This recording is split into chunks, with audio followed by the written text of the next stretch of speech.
Father, we're talking about Catherine of Siena. There seems to be an absolutely fundamental connection between her life and the Dominicans. Talk about that. Catherine grew up in the shadow of the big Dominican priory in Siena. If you go visit her house in Siena, you can see it's not far. And it became really her spiritual home. One day she was walking through the streets of Siena, and you can go to the place in Siena and see the marvelous view from this point where she had a vision of Christ above the Dominican church. And this was a very important event for her in her early life. She then often went to Mass at the Dominican priory. She often spoke with Dominican priests and had a Dominican priest as her confessor and spiritual director. And she associated herself with the life of the Dominican order, even though she herself was not a cloistered Dominican nun. So in her age, that would have been the normal path for a young woman who wanted to be a religious, that you would enter a cloistered monastery. Catherine didn't enter a cloistered monastery, and yet lived this extraordinary life of holiness, of service, and of bearing witness to the faith. So she, in a way, marks the inauguration of a kind of new form of Dominican life as an active woman consecrated completely to God. And that the appeal of the Dominican life Was it a vision of logical standpoint? What's that? right? Okay. I would like to talk about how Catherine understands like the meaning of the spiritual life and the mystical life. You know, maybe sort of phrased that way. Yeah. Okay. All set? Okay. So for her then, the life of the Dominicans, the mendicant life, seemed to appeal to her from a very early time. What was it exactly, do you think, about the mendicant life, about the pull of the Dominicans versus, say, the Franciscans, that meant so much to her? One of the things that comes through very clearly in Catherine's writings is her devotion to the truth. And that's one of the mottos of the Dominican order, and the Dominicans were known in Catherine's day and up till now as being especially consecrated in the truth and commissioned as preachers and teachers of the faith. So Catherine was drawn to that, and she thought that the truth that Christ reveals to us is a saving truth. She wanted to see that truth proclaimed and made better known. So she is always writing about that in her letters, consecrated in the truth. And she sees Christ's own sufferings as a way of manifesting to the world the truth of his divinity, the truth of his love for us, and the truth of how much we need him. And she, from a very early time, evidenced a clear mystical bent. From the church's standpoint, just as for a proper understanding, what do we mean by the mystical life? Catherine, from a very early age, had extraordinary spiritual experiences, you might say, mystical experiences, visions, and so forth. And she was able to do extraordinary things, like subsist off the Eucharist, things that a normal human being doesn't have the ability to do. But that was not the greatness of Catherine's soul or the height of her spiritual life. And she makes that very clear herself in her own writings and her own letters. She is convinced that the heart of the spiritual life is the life of the theological virtues, faith, hope, and charity. And these mystical phenomena, they are encouragements, they are signs, they got her going in her life of consecration, as it were, but they are not the substance of her holiness. That's not what makes her one of the great saints. She thought that they were sort of secondary things. and that other people paid too much attention to them. She did not want people to be focused on trying to have mystical experiences. She wanted people to be focused on being consecrated to Christ and to loving him, to knowing him, to reposing all of our hope in him. And if we're doing that, Catherine teaches us, then we are progressing in a life of holiness. So for her, if the fundamental starting point toward the spiritual life is the recognition of sin and overcoming sin in our lives, would that be a fair statement? One of the deepest insights that Catherine received, she writes about in her dialogue, one of her great works, that God says to her, I am he who is, and you are she who is not. And Catherine understood that to mean that as a creature, even though she was a great saint compared to most of us, she is nothing compared to God. And without God, she is nothing. Her greatness consists in the fact that she recognized just how little she was. And as St. Paul says, when I am weak, then I am strong. By knowing that we are nothing relative to God, we realize just how much he is offering us. In fact, he's offering us nothing less than himself. And that's what Catherine recognized. That's what she lived for. And the recognition of sin, the detachment from sin as a starting point, is connected so intimately, of course, with the sacraments of reconciliation. Talk about her sacramental life, because I think some people don't necessarily recognize the centrality of that to her. Catherine had an acute awareness of the reality of sin and the gravity of sin. It's one of the gifts, I think, that some saints have received, to see just how wretched the state of the sinner is. Now, she did not rail against sinners because she thought that they were offending the dignity of God, although she certainly thought that that was true, but because she saw what the sinners were losing by their sins, by the kind of filth and wretchedness that they were placing themselves in. And with a merciful heart, she wanted to see them lifted out of that filth so that they could live for God, so that they could be clothed as one of the king's own adopted sons or daughters. So her sacramental life was imbued by this sense of not being worthy herself to receive the tremendous gift that God gives us by his grace and through the sacraments, but nonetheless that God wanted her to have these gifts. So that means the power of baptism to cleanse us of original sin and our actual sins, the power of the sacrament of confession, the power of the Eucharist. If Catherine bears witness to any sacrament, that's perhaps the greatest. She had a tremendous love for the Eucharist, and she subsisted off the Eucharist almost exclusively for a long period of her life, something that is almost unthinkable to us. There's a great story that Catherine's biographer, Raymond of Capua, recalls about her.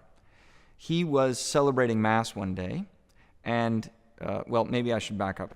It is Raymond of Capua, is it not? I'm not mixing that name up. Okay, let me start that over. I don't know if you want to go into this story, but Catherine had such a great love of the Eucharist and was so profoundly aware of Christ's presence in the Eucharist that when she would receive the Eucharist, she would sometimes go into a kind of mystical ecstasy. Now, the Dominicans in Siena were pretty practical men, and they did not always like it that you had this woman in the church, sometimes for hours, rigidly kneeling after receiving Holy Communion, as Catherine would do after she received the body of the Lord. And so they forbade her from receiving Holy Communion every day because they thought she was disturbing the flow of traffic in the church. So one day, her friend and spiritual director, Raymond of Capua, who was a Dominican, was celebrating Mass in the Dominican church. And she knew that she wasn't supposed to receive communion, and so did he. He's celebrating Mass at a side altar, I presume. And after breaking the host in the course of the Mass, just before he's going to receive the priest's communion, he looks down and realizes part of the host is missing. Well, of course, he was stricken with fear at this and very upset. He thought, maybe when I broke the host, I wasn't paying attention and a piece of it flew off somewhere. He started looking around the altar. He couldn't find it. Then he thought, maybe a mouse came by and stole it. He didn't know what to make of it. So when he finished the Mass, he called the sacristan over. They covered the altar with an altar cloth in order to sort of protect it if the host had fallen somewhere around there. And they were busily looking around trying to find this missing piece of a host. And Catherine then approached him and said, well, Father, you know what happened to that piece of the host? It came to me so that I could receive Holy Communion.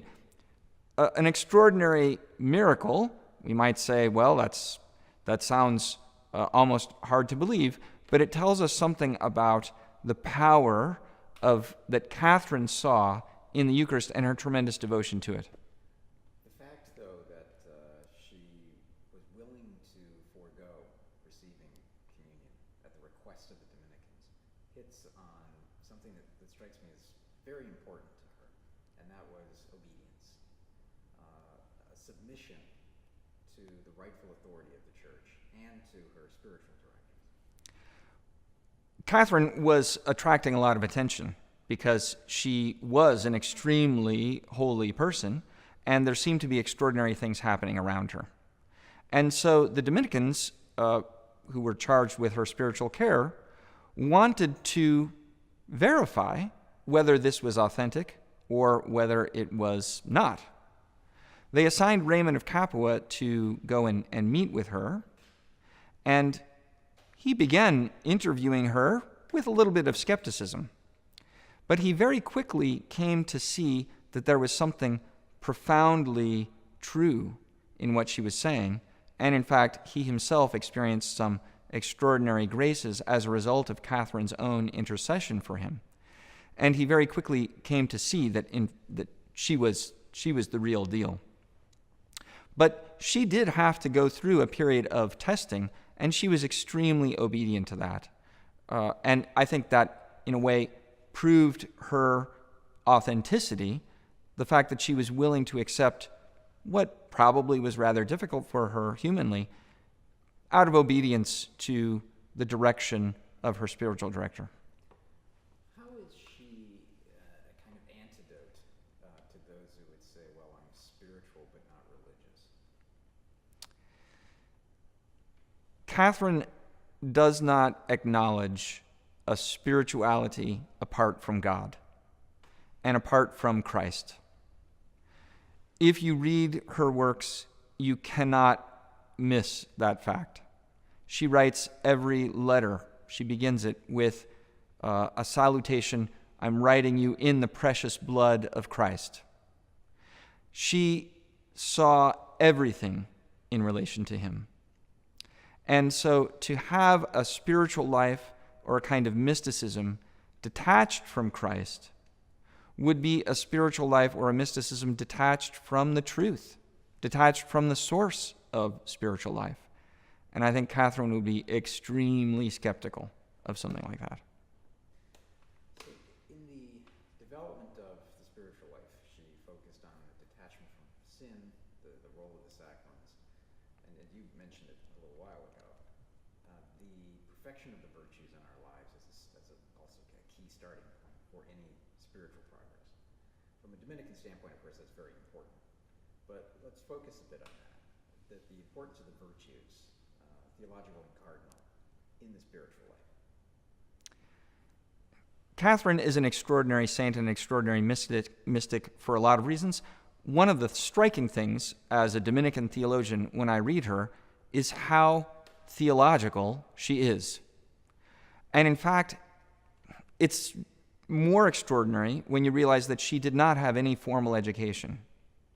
And yet she is able to articulate the mysteries of the faith with a profundity and an insight, and she's able to do it extremely concisely so that almost anyone can understand it. That is an extraordinary gift. God was obviously teaching her. She also has a profound connection to the theology of St. Thomas Aquinas. It's surprising for some people to discover that this woman who did not study the theology of Aquinas nonetheless is speaking as a Thomist, you might say, and explaining the mysteries of the faith perfectly in harmony with the teaching of Aquinas. The fact that she had Dominicans around her, Dominican priests, Dominican theologians, probably has something to do with that, but she was not educated like they were, and nonetheless she was able to say some of the things that they would not dare to say, and yet was extremely close to the position of Aquinas himself. One example of that is her teaching on the virtues. When Catherine talks about the spiritual life, she emphasizes the central place of the virtues, the theological virtues, that's faith, hope, and love, and also the moral virtues, especially we might say the cardinal virtues, prudence, justice, fortitude, and temperance. For Catherine, acquiring these virtues was the way that we progress in the spiritual life. And if you understand what faith, hope, and charity are all about, you understand that they bring us into the very life of God. They help us to know God as he knows himself. They help us to love God as he loves himself.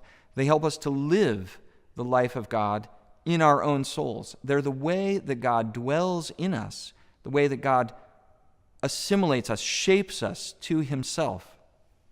And Catherine saw that as the path by which we travel to God. Slight Carolyn. Let her clear and we'll be ready to go. Okay, man. So from that as a kind of launching point, from an authentic Catholic understanding, theologically, what are we to make of her mystical marriage? The ring, the swapping of hearts. How should we read that? Let me think about what's the best way to answer that question.